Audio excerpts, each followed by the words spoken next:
Money is not paper. It's not numbers. It's not coins. Money is belief. And once you understand that, you'll never look at your salary, your bank, or your debt the same way again. Because the money system you live inside was not built for you. It was built to control time, behavior, and power.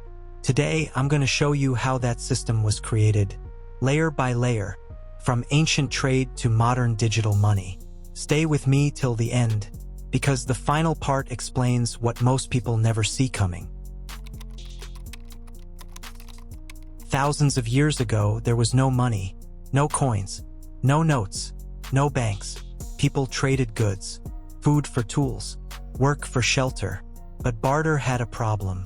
What if I want your wheat, but you don't want my shoes? That problem forced humans to create something new, a universal agreement of value.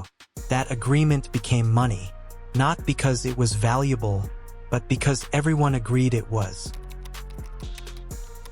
Gold didn't win because it was beautiful.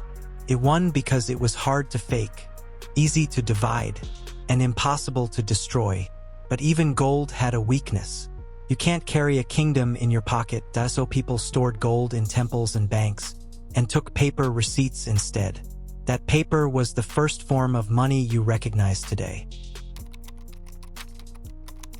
Banks noticed something dangerous. People never came to collect their gold all at once. So banks did something bold and slightly illegal. They started lending gold that didn't exist. This was the birth of fractional reserve banking. Money was now created out of nothing, and the world would never go back. Today, when a bank gives a loan, it doesn't take money from someone else. It creates new money, with a keyboard, with numbers, with a promise that you'll pay back more than you borrowed.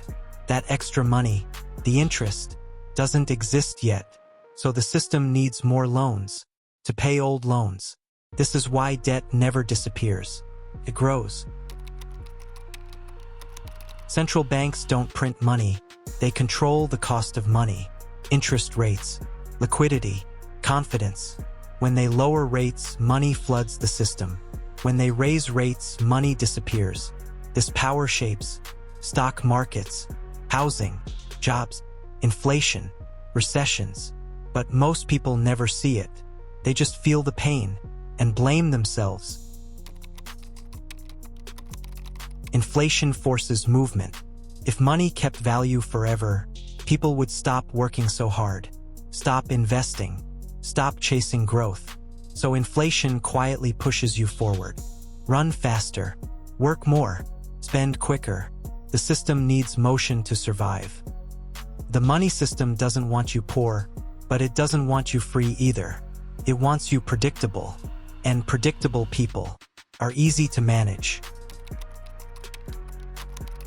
When individuals fail financially, they're told it's a personal mistake.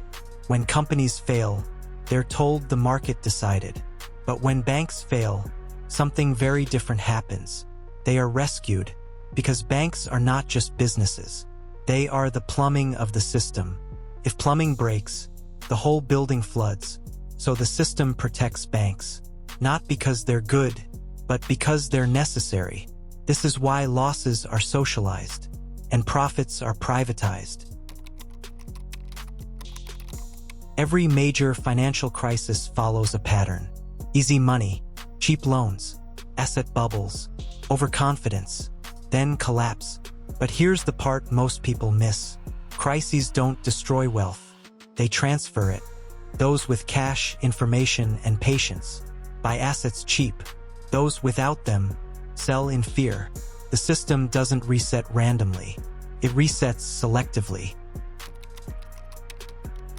After every crisis, new rules appear, new regulations, new safeguards, new promises. But those rules are written after the damage is done. Not to prevent the last crisis, but to shape the next one.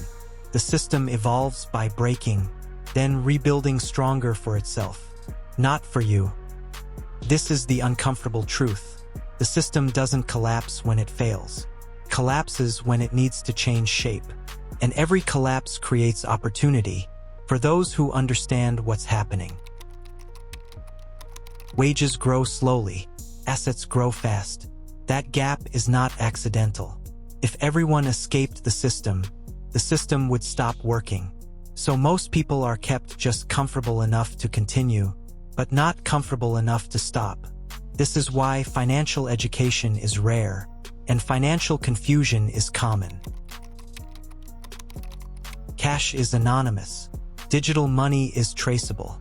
From the system's perspective, the choice is obvious.